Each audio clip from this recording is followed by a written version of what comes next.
It would have been nice to see maybe Scooty and Tetra just kind of sitting side by side here, just relaxing at the cabana, just Scooty just saying, "Yo, Tetra, I want an entire cabana. What do you think of that?"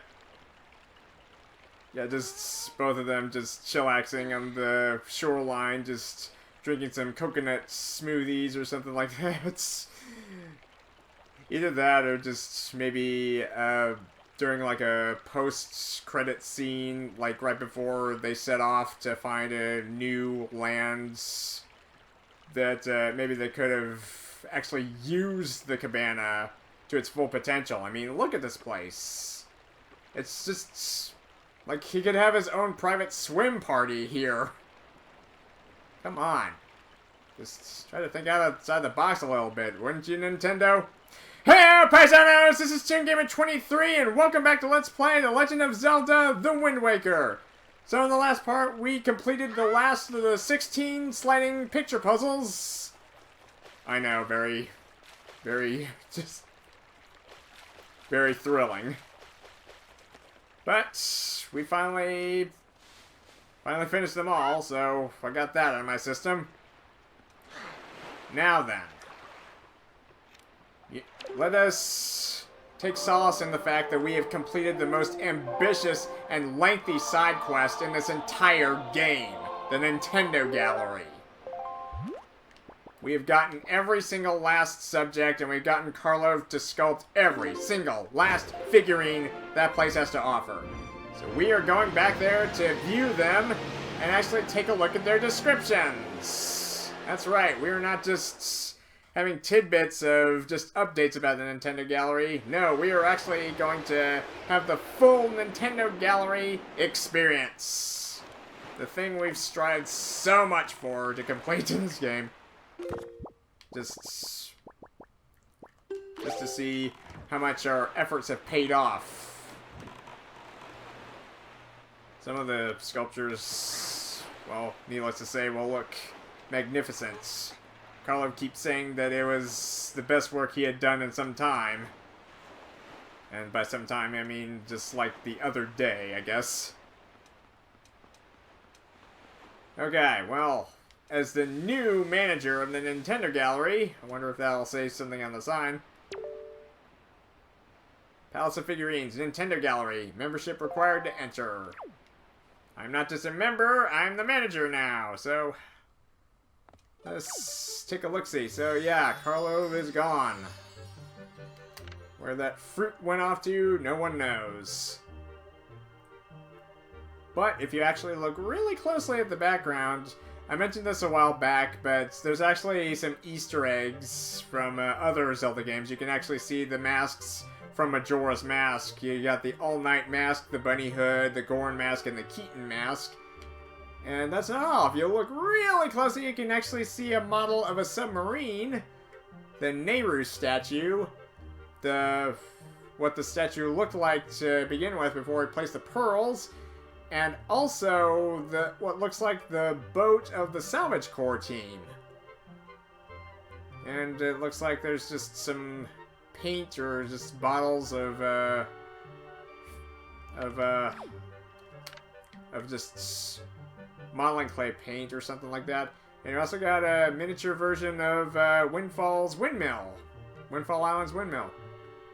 And towards the back, you can actually see a model bust of the Hero of Time, and a few other unfinished models that Carlov never took with him, so most likely they will remain forever unfinished. So, just said.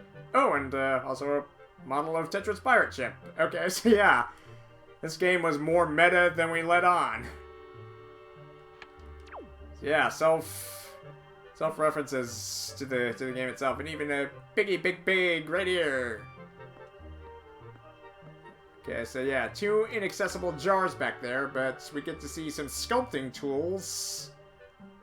I actually have vague memories of sculpting back in high school, so yeah, that tool right there laying against that lump of clay is actually very nostalgic to me. But that's not what we're here for. We are here to view our completed Nintendo gallery. Okay, so we have worked very hard to have this collection complete. So let's take solace in the fact that we can actually look through it and enjoy ourselves. At least for, like, the first 3 or 4 rooms in this part. We'll look through the rest of the Nintendo gallery in part 84. Okay, so first and foremost, we have Makar, the Sage of Winds. With his cute little violin wand with the little berries on it. Or nuts, somewhat. Makar, birthplace, the Forest Haven. Personality, frivolous. Whatever that means. Makar is in charge of the musical performance at the ceremony held each year by the Koroks in the Forest Haven. The instrument he uses appears to be a cello, but it is actually a violin. Well, yeah, I can't really imagine this cute little wooden boy just holding a fully grown cello. I mean, come on. Okay, so next we have the former Sage of Winds, Fado, birthplace Kokiri Forest, personality somewhat saucy. Long ago, the Kokiri sage Fado offered up his prayers in the Wind Temple so that the Master Sword would continue to house the power to repel evil. And sadly, it seems that he was gobbled up by Mulgera in the end. Tragic. Oh, I even love how Carlov has a little arch in his step. So yeah, somewhat saucy. Okay, so we got the Deku Tree himself. Deku Tree, birthplace of the Forest Haven. Duh. The Deku Tree is both an earth spirit and the guardian of the forest. He has lived for many long years, so his wisdom is vast. However, since his roots run deep into the earth, he cannot move. As a result, he is often afflicted by parasitic enemies. Namely, Chuchus. It's quite a problem for trees, honestly. And maybe some certain kinds of animals that don't move very fast, like sloths. Okay, so we got the first of our secondary wooden boys. Elma, birthplace of Forest Haven, one of the Korok forest spirits. After the annual ceremony in the Forest Haven, Elma flies off to a distant part of the world to sow tree seeds and raise new patches of forest. He is responsible for the forest on an island 5 squares west and 1 square north of the Forest Haven. Okay, so 5 squares west, 1 square north. 1, 2, 3, 4, 5. Okay, so Needle Rock Isle. Okay, so that's... So Elma is in charge of the tree on Needle Rock Isle. And is male, despite having an A at the end. Usually that's associated as a female name, but evidently not. I won't question the gender of Koroks more than I have to. Okay, so we got our Shaman Korok, Hollow. Birthplace of Forest Haven, one of the Korok forest spirits. Even after the Korok ceremony, Hollow remains in the Forest Haven researching potion making. He'll make a potion that replenishes both life energy and magic power for you if you bring him Boko Babas seeds. Angela Manchala Chowe! Say the magic words, and we get a blue potion free of charge. All we need are just natural ingredients, because Koroks are all natural with their berries and such.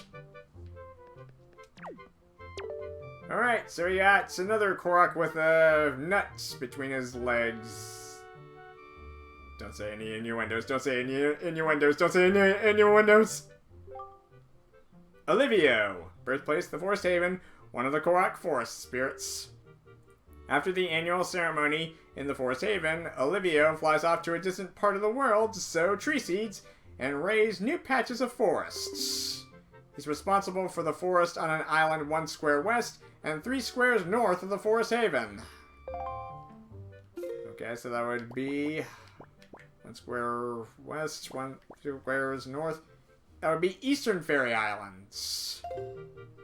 Okay, so yeah, the one distinguishing feature is he has a maroon leaf rather than green or otherwise, and he's the only Korok that has kind of like this maroon color of a leaf, kind of like you see in the fall.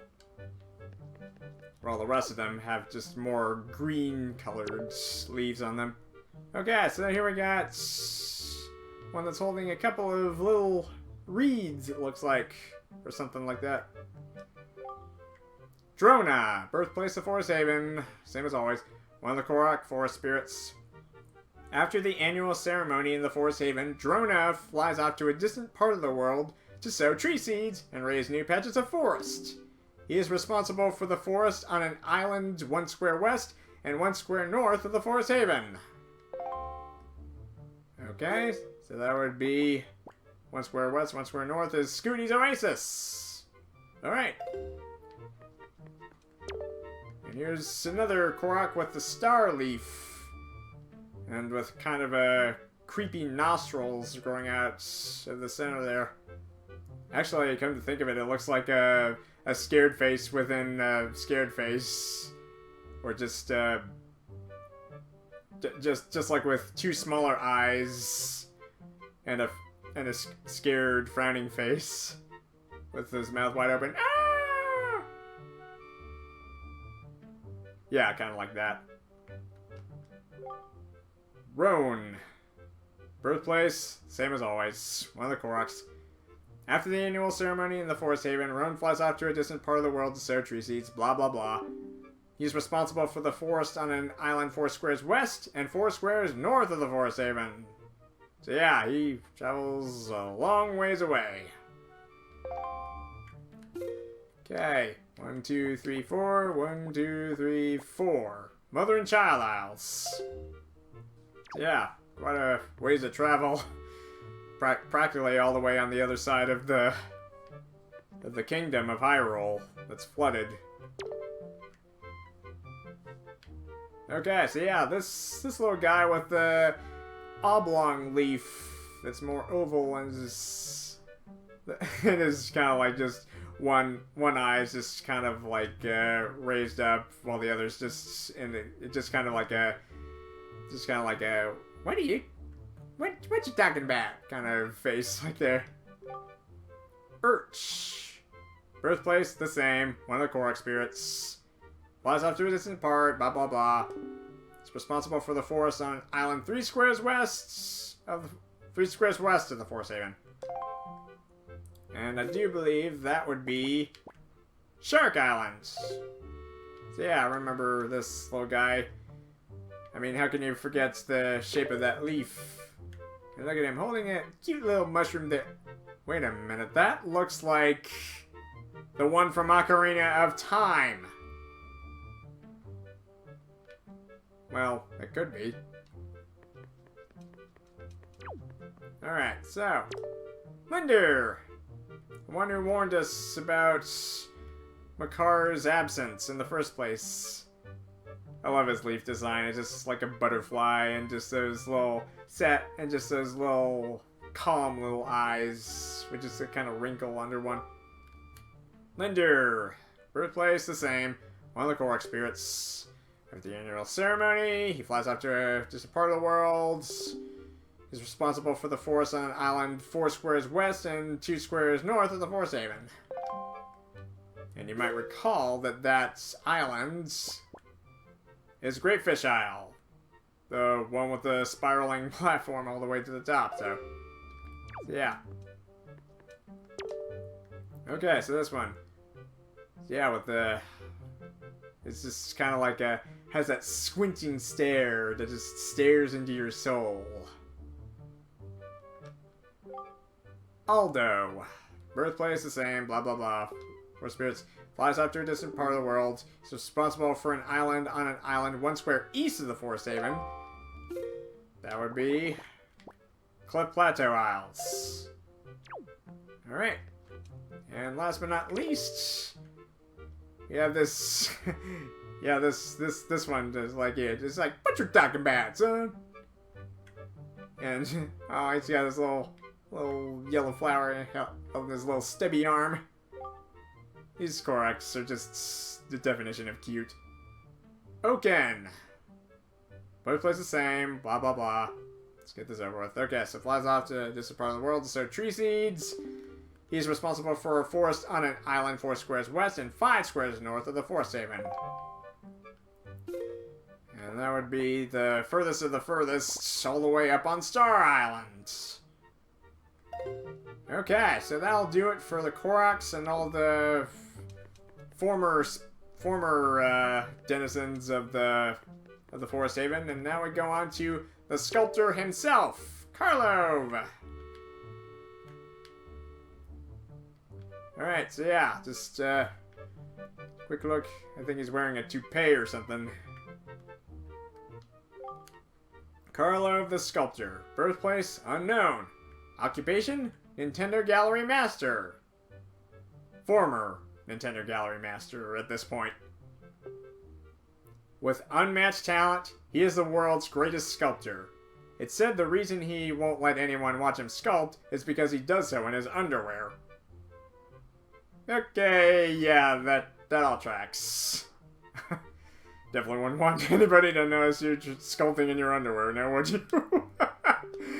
Okay.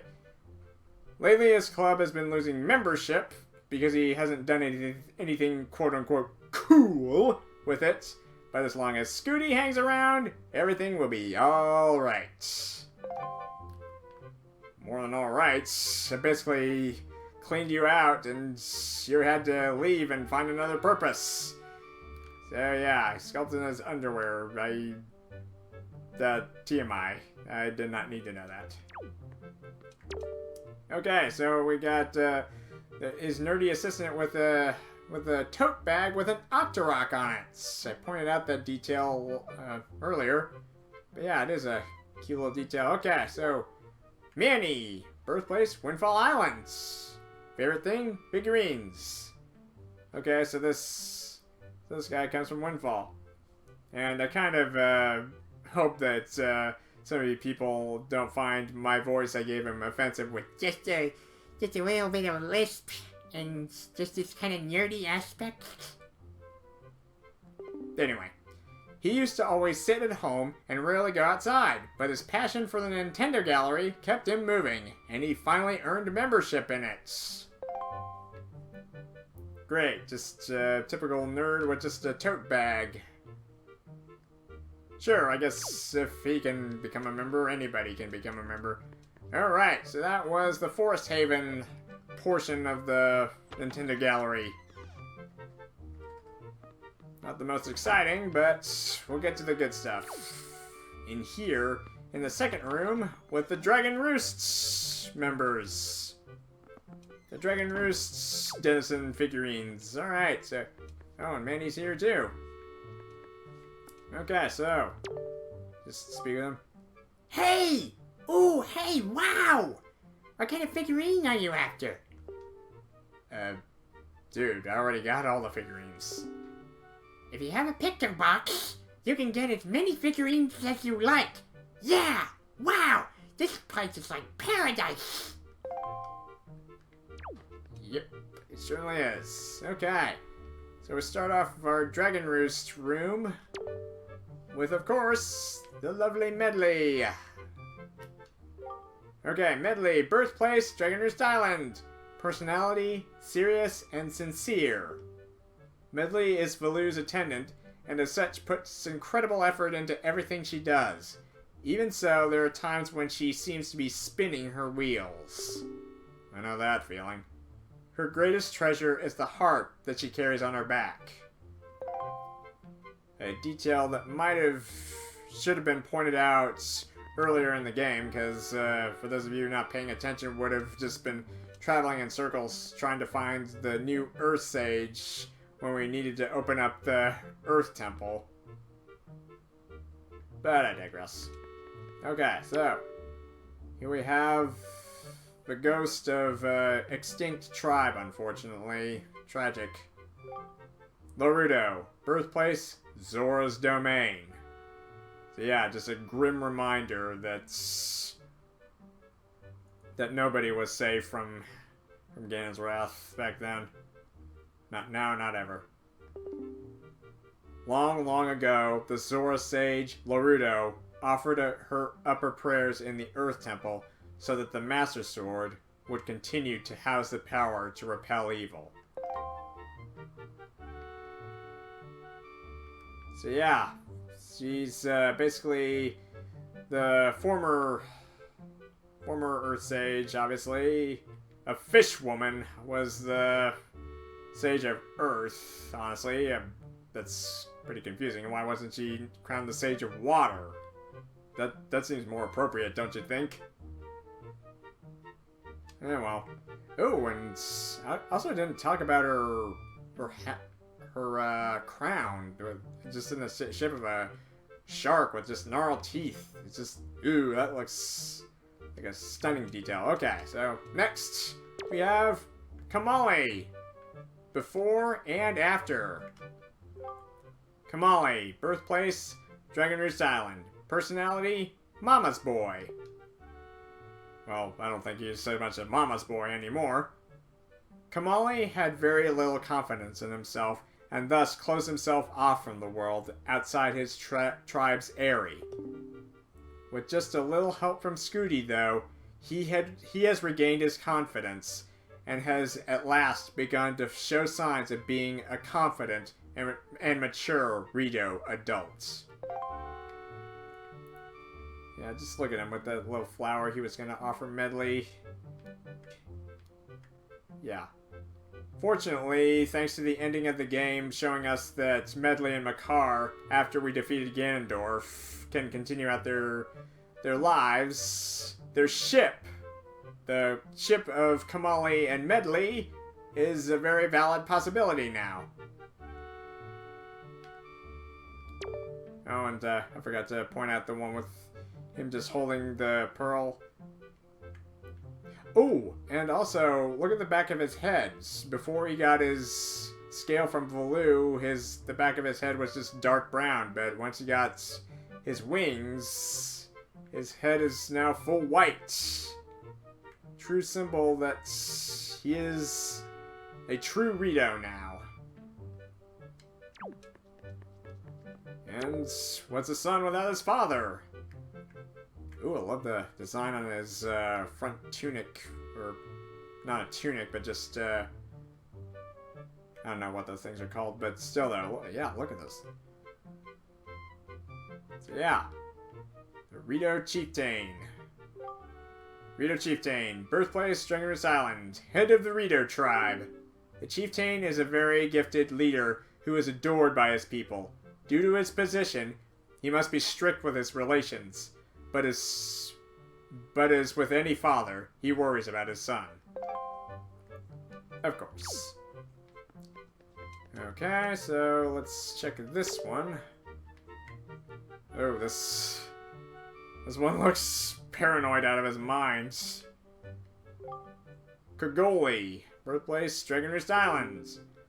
He always seems to be worrying about the state of the island, but no one has ever seen him working to improve it. Okay, so this is the Rito we had to take a picture of before Medli awakened. Because once Medli woke up, he just basically just vamoosed and just never called, never wrote to Dragon Roost Island. He's just somewhere beyond the Great Sea at this point. Okay, next we have Pashli, I think. Pashli? Yeah, that's an L. Birthplace, Dragon Roost Island. Personality, gentle. For reasons unknown, Pashli is always busy. And that's all the info they give. So yeah, just him with a clipboard, with a blank I don't know, a progress report sheet or something. I don't know. Okay, so next up we have the guards. Sket and Akut. Birthplace, Dragon Roost Island. Occupation, the Chieftain's Guards. Sket and Akut are said to be the #1 and #2 Ritos when it comes to talent and strength, which is why they are the chieftain's guards. The reason they get along so well is because they are childhood friends. Yeah, you would expect them to be twin brothers, but apparently not. Their style of speech can be considered somewhat antiquated.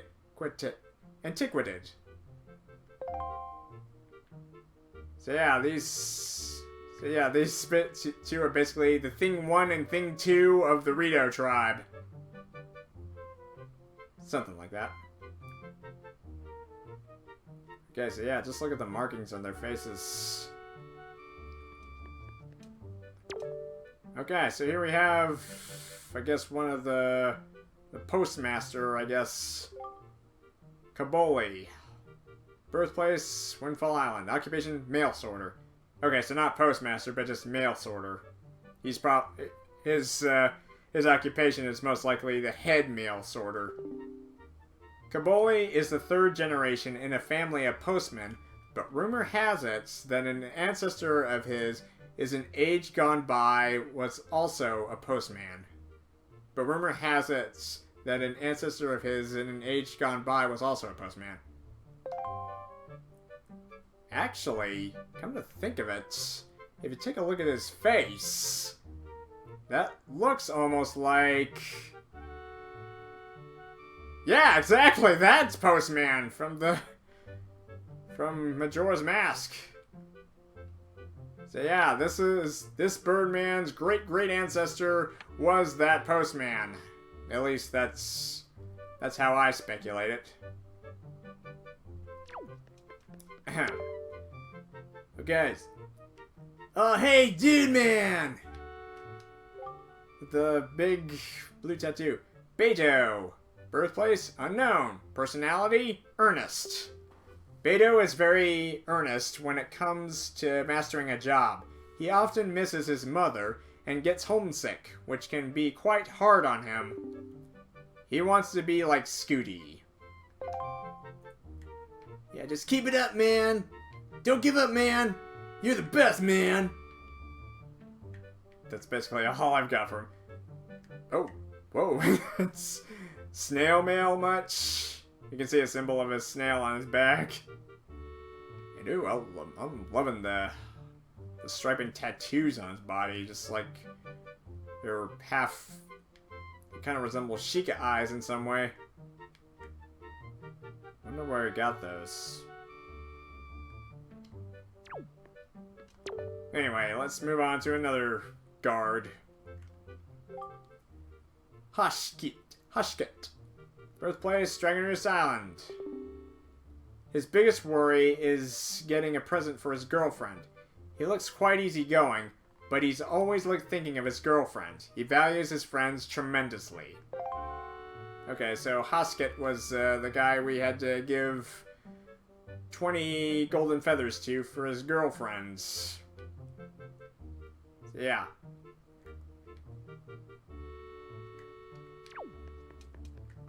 And here we have Quill, the stern-looking but very friendly godfather of Scooty. That's most of the first of his mission. I could basically just consider him just being Scooty's godfather at this point. I mean, he basically convinced the pirates to take him with him to find his sister and all that. And he's been keeping him updated, close to him on his journeys. So anyway. Quill the Postman. Birthplace, Dragon Roost Island. Personality, dutiful, passionate. Quill has courage, if nothing else. He is admired by his fellow Rito and the chieftain places... Quill has courage, if nothing else. He is admired by his fellow Rito and the chieftain places great trust in him. Okay, so that's how I meant to word it. Yeah, all the characters' ears are so pointy and angular. As well as their beak noses. Yeah, just... That's him. That's him in his happy face. I'd hate to see what he's like when he's really angry. Alright, next up, the great dragon himself, Valoo. Valoo, birthplace, Dragon Roost Island, Sky Spirit. Valoo has lived on Dragon Roost Island and protected the Ritos since long, long ago. He has a habit of speaking only Hylian, which only his attendant, Medli, grasps. And he can somewhat fly with those stubby-looking wings of his. Oh, and here's that hook-like tail of his. Very useful in our fight against Goma. Just no hard feelings for this gracious creature of the sky. Ooh, and I also love the feathers on the side of his face and just the things where his horns are. They're just tufts of hair or something like that. And those markings. So yeah, just we took a picture of a silhouette of him, and yet Carlov got all the details down. Okay, so here we have the two frog wind gods, Zephos and Cyclos, birthplace Dragon Roost Island, sibling deities who control the wind. Zephos and Cyclos are two light-hearted deities who teach Scooty the wind's requiem and the Ballad of Gales. Well, Zephos is lighthearted. I'm not so sure about this guy, his brother right here. Just with that stern look, just about hating mortals and just sending cyclones to destroy whatever gets in his way. So yeah, just another classic case of brother issues, I guess. So yeah. The gods must be toady, or froggy. Okay, so, next up. I think this was the postman for Windfall, so. Alari, birthplace Dragon Roost Island, occupation Windfall Island postman. Called it. Alari is quite kind as long as he's composed, but when things don't go well, he quickly grows impatient and can get rough with his speech. He apparently has a hard time remembering people's faces. Same here, pal. Same here. Honestly, if I weren't... you Ritos kind of look similar, but you're not all... You don't... You're just distinguishing enough to be distinguishable between each other, but still though, I'm trying not to sound Ritoist, okay? Okay, so here's another workaholic Rito with a clipboard. Okay, Namali. Birthplace, the same. Personality, worrisome. Namali doesn't really have any distinct characteristics per se. Okay, so yeah, just a useless background character. Even the description is just like, yeah, this one's not important. Move on to the next. Ooh, we have the intimidating guards here. Yeah, Sket and Akut are guards, but these two have spears. Or, staffs of some kind. Okay. Basht and Bisht. Basht and Bisht. Something like that. Okay, occupation... Island Police. Being extremely honest and sincere Ritos, they were chosen to be the island's police force. When you talk to them, they speak frankly about events on the island. Yeah, sounds about right. Okay, so, next up we have the Rito imposters from the flight control platform. Obli. Birthplace, Windfall Island. Not from Dragon Roost. Hobby, dressing up. Obli has an unhealthy obsession with the Ritos that he's begun dressing as a Rito and running the famed Birdman contest. He's the older of the laudable brothers who host the contest. With the famous Waluigi stash. So yeah, this is not a real Rito. This is just a guy who loves cosplaying, I guess. And so is his younger brother. Willie! Windfall Island. Birthplace Windfall Island. Hobby dressing up. Willie used to be a very average carpenter on Windfall. He so longed to soar the skies that he began dressing as a Rito. He's the younger of a laudable pair of siblings. Okay, so I guess, so yeah, you can clearly tell that's not a real Rito beak. It's more like a duck bill, and the Ritos have more, actual Ritos' beaks are more pristine, more eagle-like. Okay, so that'll do it for Dragon Roost. For the Dragon Roost room. Okay, so next up, we shall take a look at the common enemies of the game. In here.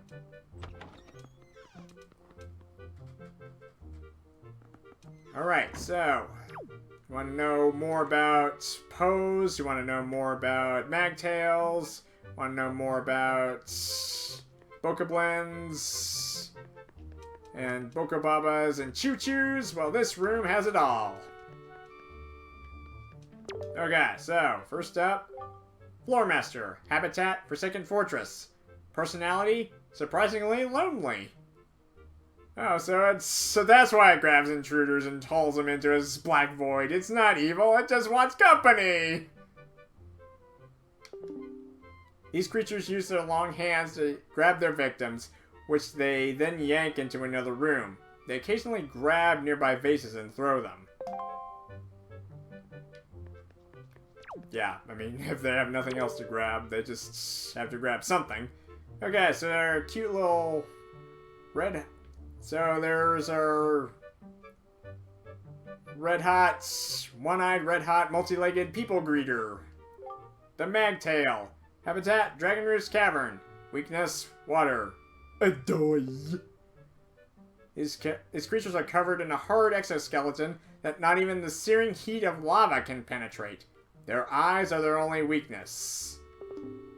What else? It's a Zelda game and you got eyes. That's basically Zelda 101. Every weakness is an eyeball.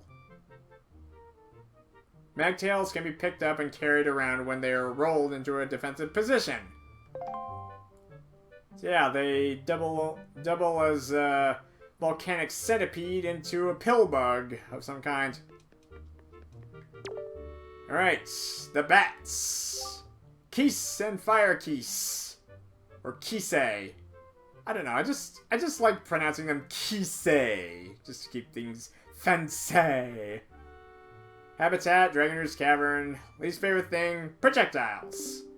These bats fly around dark places and attack anything that moves. Great care should be taken around fire Keeses that appear during times of volcanic activity. And not for the sake of having your shield burned, surprisingly. So yeah, there's two iconic features from Ocarina of Time that they didn't bother to replicate in this game. It's one was having a heat-resistant tunic, and the other was the caution of having your wooden shield burned. But I guess since the hero shield was a one-of-a-kind heirloom, which need to remind you, Scooty just threw away once he got the mirror shields on his back. So yeah. Okay, so we got the Marauders. Just the oh, those priceless. Those faces are just priceless. So yeah. It's all in the presentation. Oh, and like I mentioned earlier, if you actually see on the, well, I can't really zoom in on it, but if you take a look at one of the Bokoblins telescope, you can actually see a picture of a moblin on the side. Okay, so Bokoblin, Bokoblin, however it's pronounced. Habitat, Forsaken Fortress, spoils joy pendants. How symbols of joy and peace fall into these gremlins' hands is anyone's guess. These little imps wield sharp machetes and boko sticks when attacking. If they have no weapon, they'll attempt to fight hand to hand. So yeah, Kung Fu style. If they've got no sword, they got no shields, they'll go all Bruce Lee on your ass. Okay, so the floating bewitched skulls of yore. Red bubble and blue bubble. Habitat, Tower of the Gods. Stronger form, blue bubble. Well, the ones that can curse you are obviously the ones that you should avoid more than the ones that can burn you. The cursed blue flames of the blue bubble steal the power away from all of your attacks. Bubbles can be easily blown away by the Deku Leaf. Alright, so yeah, just floating enchanted skulls. Okay, the rats! Rats, habitat, forsaken fortress. Favorite food, all-purpose bait. They'll even sell you some of their stolen goods if you find their way to their heart, and the quickest way to a rat's heart is through its stomach. These creatures attack spontaneously and attempt to steal rupees. The ones that carry bombs around are apparently known as bomb chews. Okay, so the ones that carry the bombs around have purple markings, and honestly, a lot more. So yeah, look real closely, and you'll actually find that these little vermin actually have pretty distinct markings all over them. Pretty nice touch, honestly.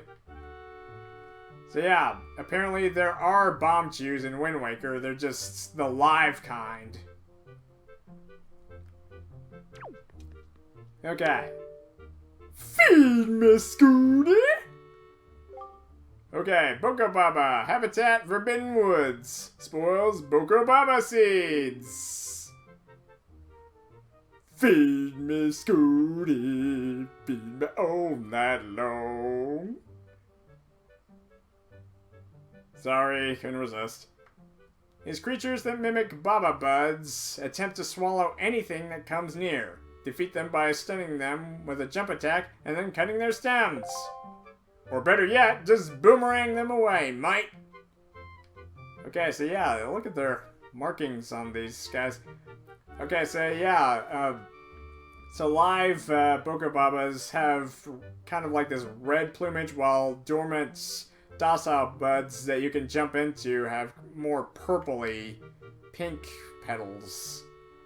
And just look at the markings on the plant face. It's just like these little sad eyes just staring at you. Okay, so we got these little gremlins with the overbites. I mean, look at their buck teeth. It just looks so stupid. Medli, habitat, forsaken fortress. Talent, herd movements. These little beasts are quick and agile. They scurry along walls and gather in great numbers. You should deal with them individually so they don't surround you. Or better yet, just give them a bit of kibble. A bit of all-purpose baits, and these little imps from hell will be distracted by it.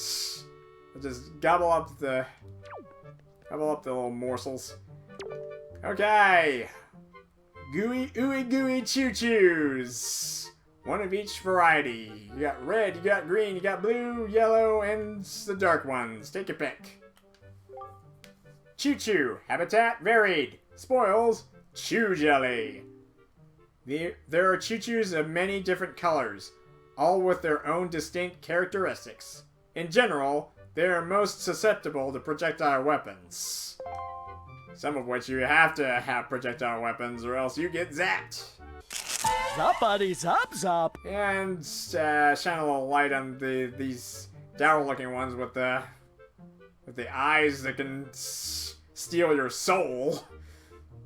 Fitting is appropriate. So, all right. Oh God, these pests. Peahats, habitat, Forbidden Woods. Talent, rotating. These strange creatures use their propeller-like wings to float in midair. They can be easily knocked out of the sky with either projectiles or a Deku Leaf. Okay, so next up we got the sea-based creatures with a badass shark with stone crests on its on his snout. Ooh, and entry of markings. So yeah, might be a creature of the deep, but it's a handsome creature of the deep with these markings and such. Diorg. Habitat, the Great Sea. Weakness, projectiles. These so-called ocean killing machines are plentiful in the Great Sea. You should attack them with arrows or bombs before they are able to knock you into the sea.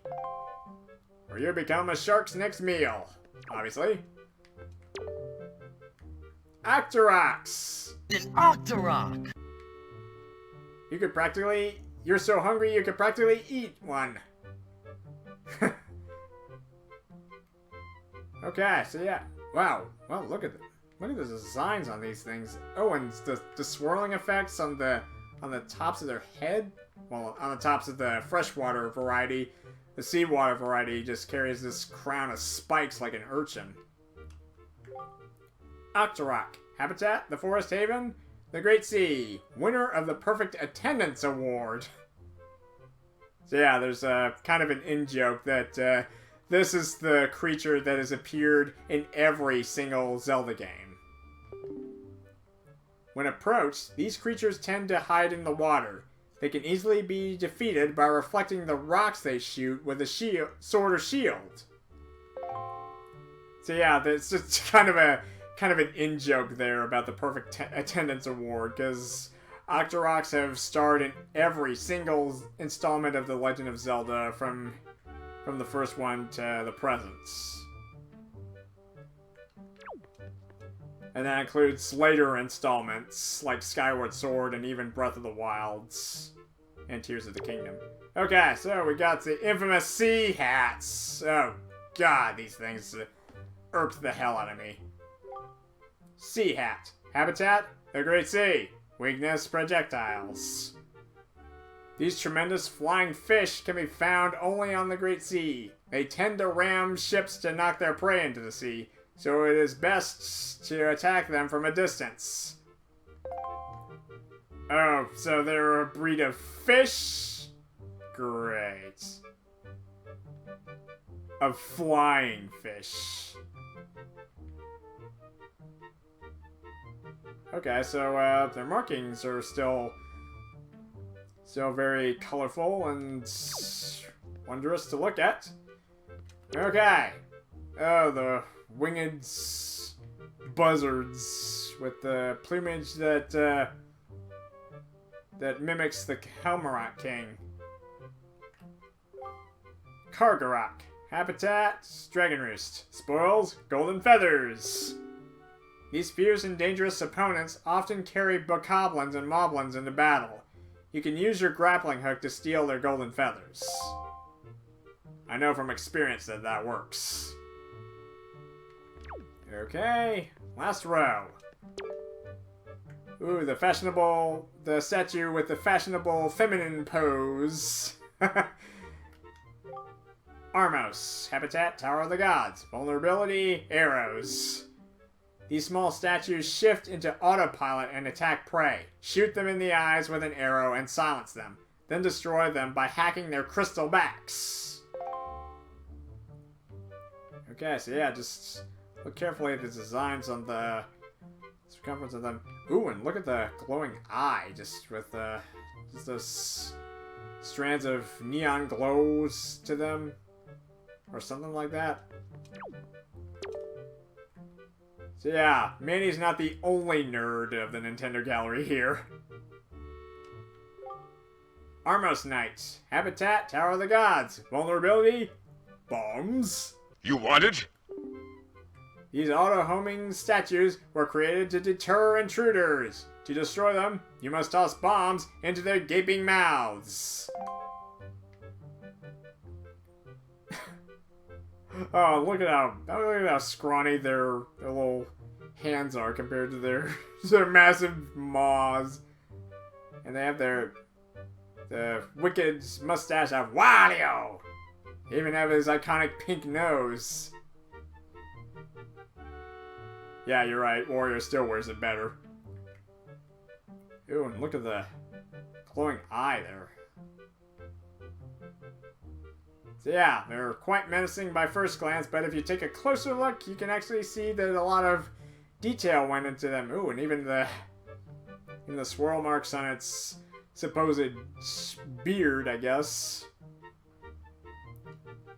So yeah, just feed these guys some explosive hors d'oeuvres and they go down without a fight. Well, well, they kind of spin out of control towards you, but you can easily dodge those. Okay, so these Cyclops pests from the woods. Morph. Habitat, Forbidden Woods. Least favorite thing, Deku leaves. These creatures attack in groups and cling to the bodies of their prey. A spin attack is the best way to shake them off. They're light and vulnerable to Deku leaf blasts. Obviously. Ooh, and Poghosts, which look much less threatening than their Ocarina of Time counterparts. Po. Habitat, Earth Temple. Best attack, Possession. These ghostly creatures have no physical form, so physical attacks pass right through them. Shining a light on them with the mirror shield makes them take form. And then they just try to dance away from Scooty's blade, but their efforts are futile. So yeah, just look at their masks. They're just basically swirling marks. Obviously, they have the same lanterns as Moblins.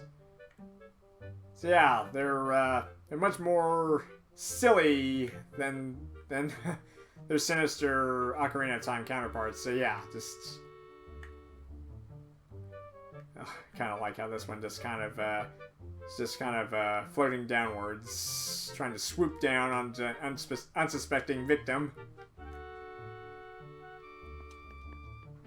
Okay, so the least they can do is just possess you and they'll reverse your controls. That's the worst they can do.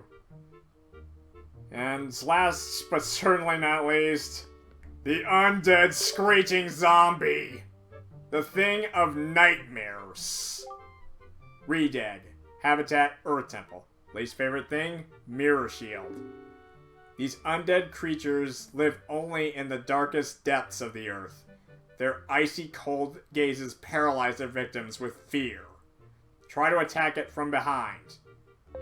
Or better yet, just bomb them out of existence!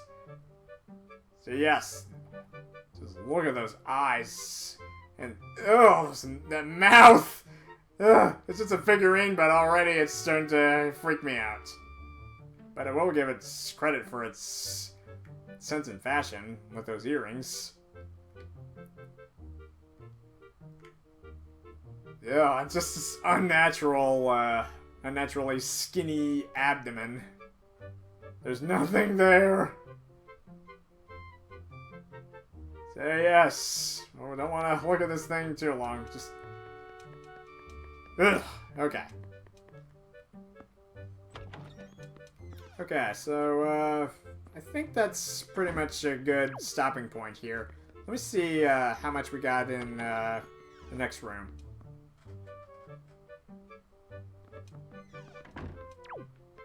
Might just want to go ahead and just do this room. I know I'm kind of stretching this part out a lot longer than I need to be, so 1, 2, 3, 4, 5, 6, 7, 8, 9, 10, 11, 12, 14, 15, 16.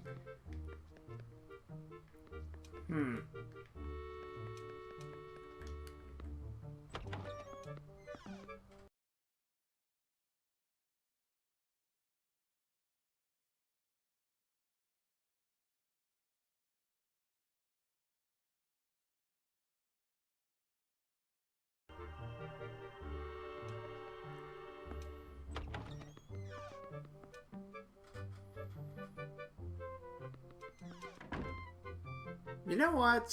I think I might as well just go ahead and view this room.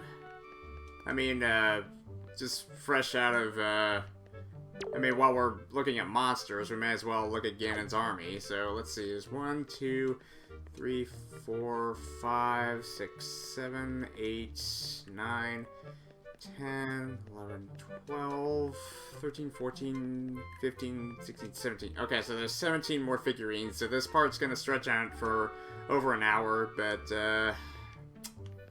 what can you do? It's a Nintendo gallery. There's a bunch of figurines of every single living species here. Okay, so this first part featuring the Nintendo gallery is going to have all 4 first rooms. Okay, so I kind of, did a little, double checking before starting this part. So apparently, Outset Island is only 10 figurines, but there's like over 50 for the next 2 rooms, so might as well. You get the idea. Okay, let's enough gap. Let's get this over with. Okay, so starting with the classic Dark Nut. Dark Nut, Habitat, Tower of the Gods. Spoils, Knight's Crest. These mighty knights are protected by heavy-duty armor. Rather than attacking from the front, it might be best to slip around behind them and cut their armor off. So yeah, when in doubt, strip them down. Cut the cords. Let them be au naturel. So yeah, just like a... Their face kind of resembles kind of like a mix of Ganondorf and a Doberman of some kind. And might add the details on their armor. Look at that, with their like centipede and sword design on the chest plate and on the shoulder plates. There's like these wind marks. They kind of resemble the marks on the sail of the King of Red Lions. So yeah, and even their tattoos underneath. So yeah, a lot of intricate details, even if there are baddies. Okay, so moving on to the next one, we have another variant of the Dark Nuts with a shield. Excuse me. Dark Nuts, Habitat, Earth Temple. Spoil, Knight's Crests. Okay, so this is a completely different figurine altogether, but it's still a Dark Nut. These knights are well protected by their round bucklers and mighty armor. If you use a parry attack to jump up and knock off their helmets, it'll spell their doom. What helmets they are. So yeah, this... And my shields, I might add. So yeah, as mentioned a while back, this figurine is only for if you take a picture of a Dark Nut with a shield. And for the final variant, we have the Mighty Dark Nut with the cape. Wow, loving that centipede cape. And even the elite helmets with the crest on top that resembles a Roman soldier, and also a blind knight's helmets. I mean, there's no slits that allow them to see, so they're basically fighting blind here. Mighty Dark Nut. Habitat, Hyrule Castle. Spoil, Knight's Crests. Obviously, that's their belt. These are Dark Nut captains. Some wear capes that must be burned or cut off before their armor straps can be cut. So yeah, apparently we saw variants of these guys wandering around, but apparently only those that wore the capes down in Hyrule Castle and in Ganon's Tower were the only ones that would result in a separate figurine. If you took a picture of another Dark Nut without the cape, then Carlov would have nixed it and just said he already did a figurine of the Dark Nut. So yeah, this was a very, very limited. So yeah, we had very few opportunities to take these guys' pictures. There was only once in Hyrule Castle and once right before Puppet Ganon. Alright, next one. The Bony Stalfos. Stalfos, Habitat, Earth Temple. Weakness, its head. Aim for the head, it's always the weakness. These skeleton warriors attack by violently swinging their gigantic maces around. Even if they're shattered to pieces, they'll reform unless their heads are destroyed. So yeah, you gotta destroy the part that has the brain in it. So yeah, a lot more cartoony than their Ocarina of Time counterparts, but still just as menacing. I mean, these variants carry maces, since the Ocarina of Time had, like, Dark Nuts apparel. It's not to say that, this variant wasn't any less intimidating, but, well, you get the idea. Ooh, I'm loving the, like, I love the designs on their skeletons. I mean, they kind of have, instead of a complete pelvis, they kind of have these gnarled hook-like features on the ends of them. Nice touch. Okay, so we have the Marionette of Evil, and even strings that stretch up to the ceiling. Puppet Ganon. Habitat, Ganon's Castle. Effective weapon, light arrows. This is a gigantic marionette created by Ganon himself. It transforms into 3 different shapes, but all are vulnerable to rays of light. Rather than shooting randomly at it, try to deduce when it can be easily targeted, and then take advantage of your chance. So yeah, the marionette's weakness is obviously the blue orb on its tail. Now, I basically had to do the same for the spider form and the snake form. Snake form was hands down the hardest, because it was just slithering about all over the place, randomly, and you couldn't predict its movements, and, well, anyway, it's just, look at its eyes, just all wonky, and just having the play triangle button. What does that mean? If you poke its eye, it'll play a tune or video somewhere. Whatever.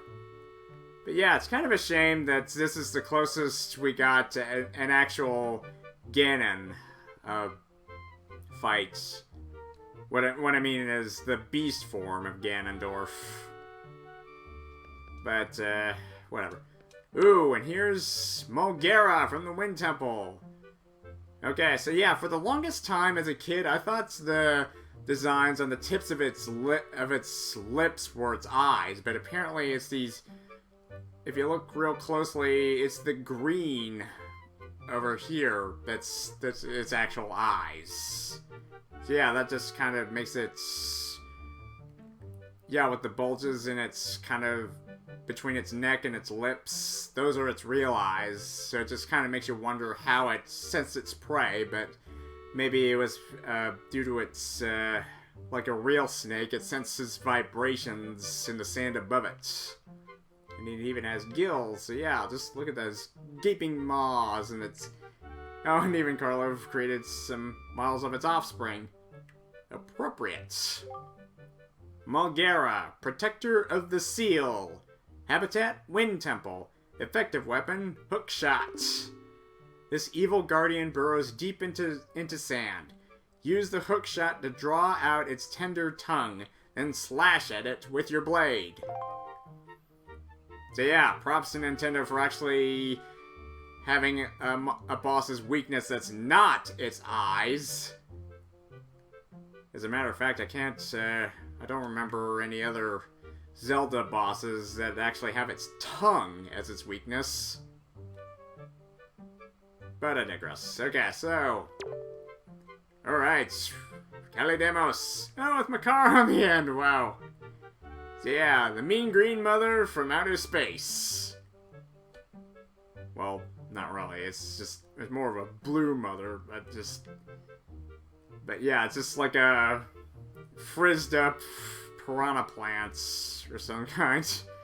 So yeah, the deadly carnivorous plants with very intricate detail. I mean, Carlov could have very easily just had him in its bulb form, but he included the whole shebang. Its main head, its flowers, and its tentacle roots. My compliments to the sculptor. Kalidemos. Habitat, Forbidden Woods. Favorite thing? Makar. This plant monster is a gigantic parasite that lives in the depths of the Forbidden Woods. Only by cutting loose all of its disgusting tentacles with the boomerang will its tender core be revealed.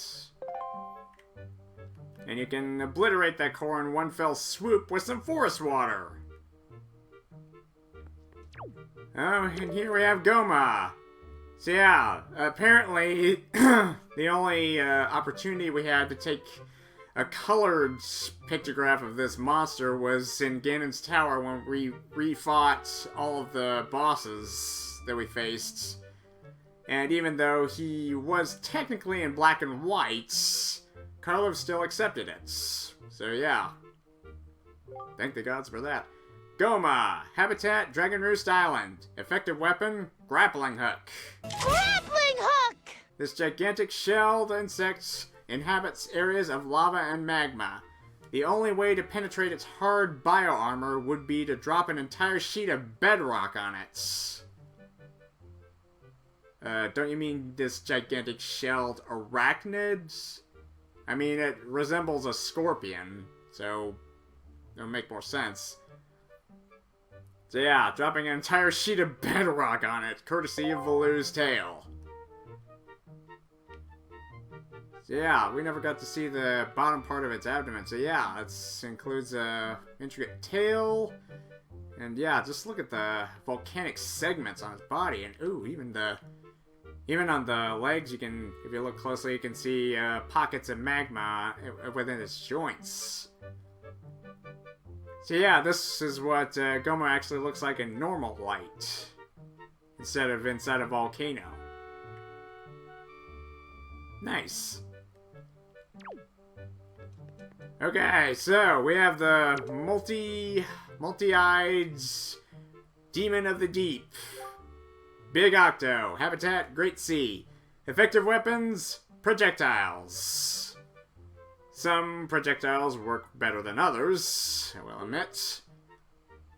There are said to be 6 of these legendary giant squid in different reaches of the Great Sea. When ships pass by, they create tremendous currents to try to sink them. The only way to escape is to shoot all of their weak spots, their eyes, with projectiles before being sucked in. I know from experience that I've been sucked in a couple of times, because honestly, I tried to use bombs and didn't have any crosshairs in this one, so I was kind of shooting randomly. I even like how they included some algae spots on the side just to show that they are indeed sea creatures, but they come up from time to time for a quick snack. Yeah, and even the designs on their eyes are just unsettling. The way they moved was unsettling. It was like a chameleon with multiple eyeballs. One eye on you and the rest of the eyes on everything else except you. Alright, so anyway. Ooh, the Mothula. Beautiful yet dangerous at the same time. Mothula. Habitat, Forbidden Woods. Effective weapons, Deku Leaf, projectiles. This gigantic moth scatters its scales through the air. Even using projectiles to clip its wings won't assure safety. It can still run around swiftly and release larvae. So yeah, you'll recall that the morph is the Mothula's larva. It spits out of its abdomen, so yeah. Much like a real bug, its reproductive cycle is disgusting, but intriguing at the same time. And wow, look at the pattern on its wings. So yeah, I freaking love monsters that are intimidating yet beautiful at the same time. Just gotta love them for that. Oh yes, the only opportunity we had to take a picture of this more regal-looking Wizrobe was in the Wind Temple with the Mayan crown and everything else. Oh, sorry, the Incan crown. So yeah, fresh from the Incan Empire, I guess. Wizrobe. Habitat Wind Temple. Magic Summons. So yeah, it's just a Wizrobe. They didn't bother to give it a proper name, like a Mighty Wizrobe or something. I don't know. These high-level mages use the magic of summoning to aid them in battle. They are the only Wizrobes that can summon other Wizrobes, which makes them formidable. And certain other sub-variants of Wizrobes can summon just the same. Okay, so yeah, the ones in the more tan hoods are the ones who can summon, and the ones in the maroon capes are the only ones can only summon fire attacks, so yeah, Toucan Sam's evil cousins. Wizrobe, Habitat, Tower of the Gods, Magic, Fire, and Summons. These mighty mages are adept at wielding flame and summoning other creatures to their aid. The only way to defeat them is to try to predict their movements and attack them during the brief moments that they assume physical form. Okay, so yeah, know by experience, and surprisingly we even have the Great Arbiter. Godon, the Great Arbiter. Habitat, Tower of the Gods. Effective weapon, arrows. This monstrous machine was created by the gods as a trial for the young hero. You can drop it to the ground only by piercing its hands and face with arrows.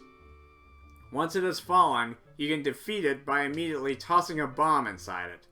Oddly enough, arrows occasionally drop from its nostrils. So yeah, even if this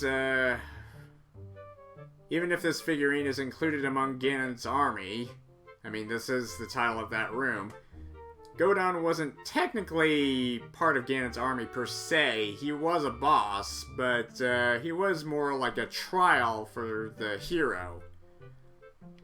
But I will give him credit for his crown. Yeah, it just looks very ornate. And even the glowing technology. I like to think that this boss kind of predicted the Sheikah technology seen in Breath of the Wild. It's a possibility. Okay, so let's see. So the mighty pig monsters with lanterns. So yeah, first time we saw these ugly bastards was in the Forsaken Fortress when we tried to rescue Ariel for the first time, and we had to sneak carefully around them. But once we got our sword, we just let loose on these mothers. Moblin, Habitat, Forsaken Fortress, Spoils, Skull Necklaces. These mighty enemies swing their long spears with the greatest of ease. They've knocked Scooty around with that attack countless times. Yeah, I wouldn't say countless times, but plenty of times.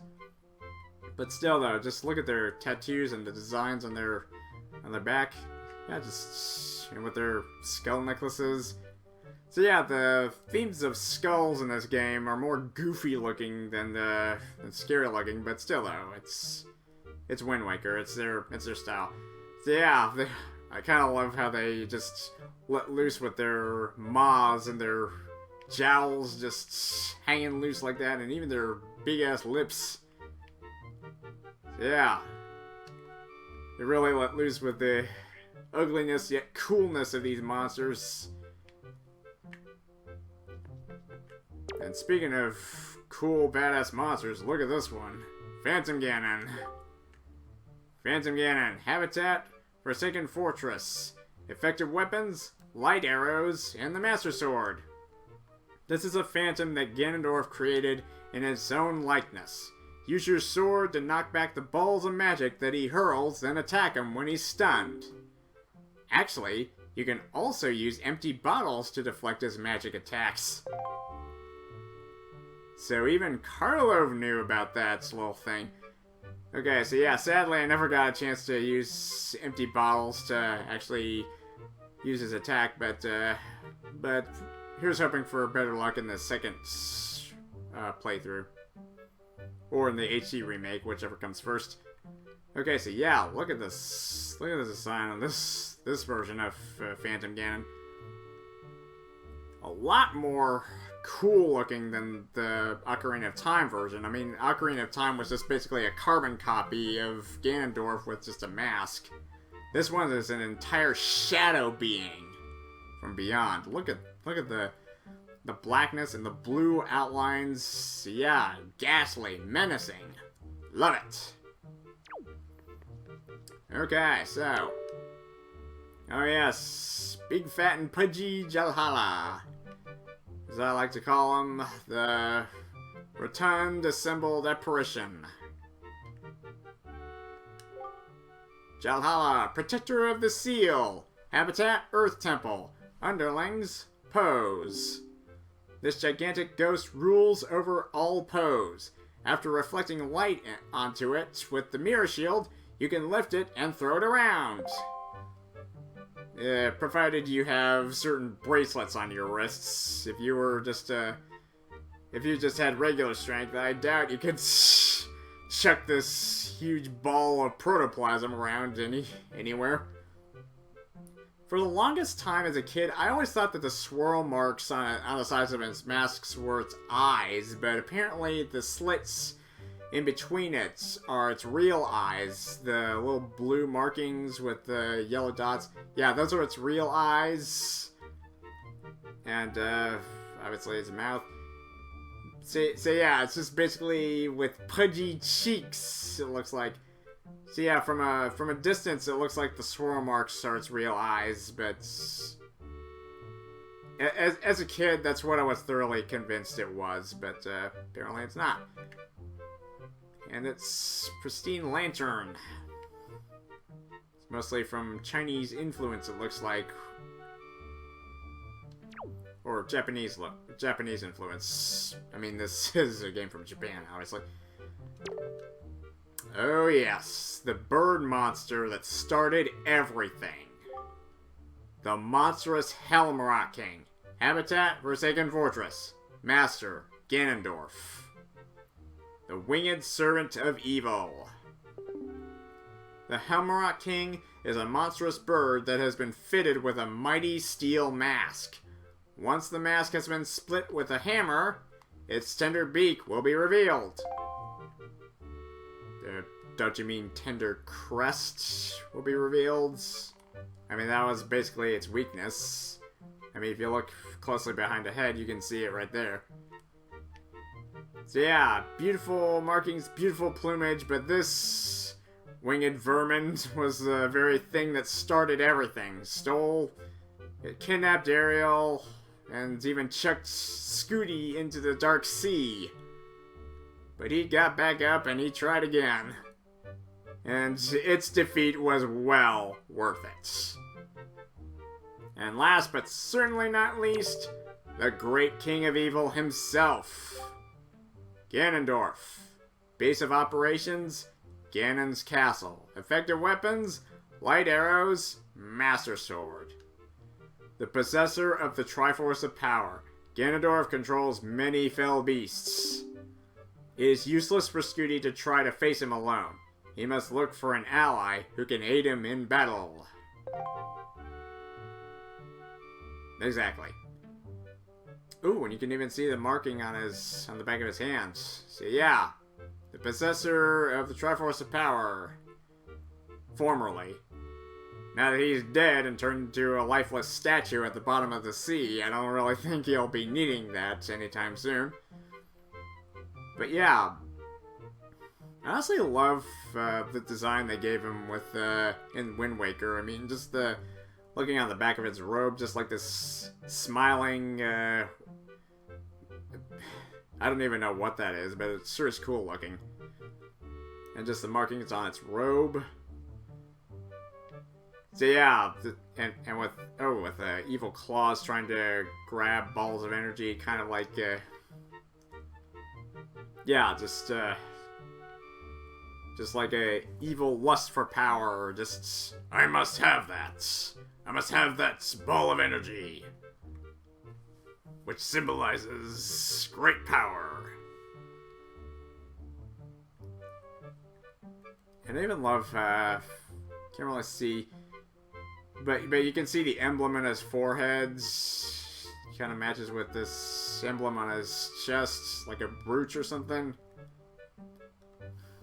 So yeah, the design of Ganondorf and Wind Waker really is quite different from Ocarina of Time, obviously, but personally, I really do like how they took liberties with his design in Wind Waker. I mean, they didn't have to make him a carbon copy look of the Ocarina of Time version of him.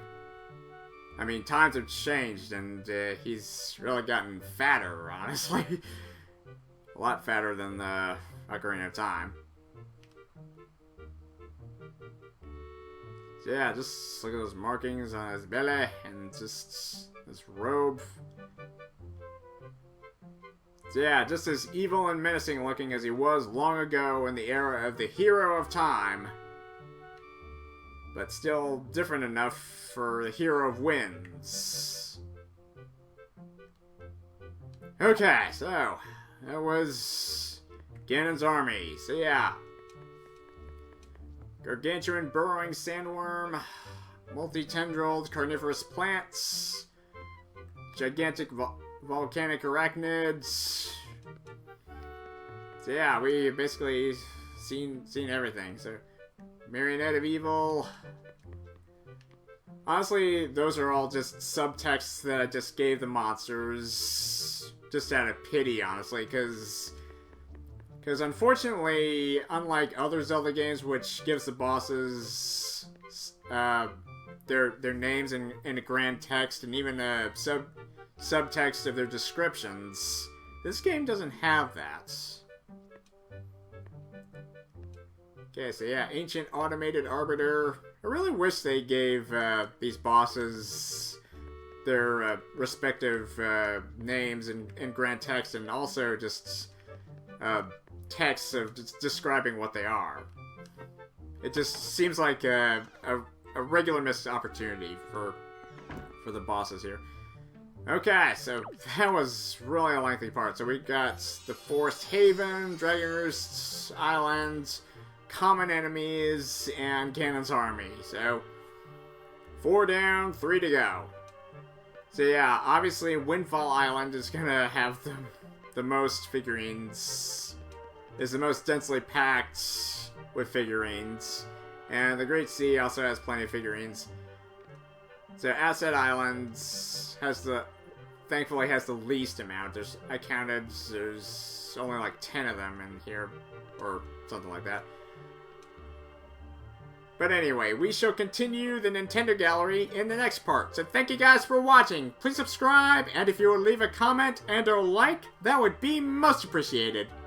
Until next time on The Legend of Zelda: The Wind Waker, this is ToonGamer23, signing out.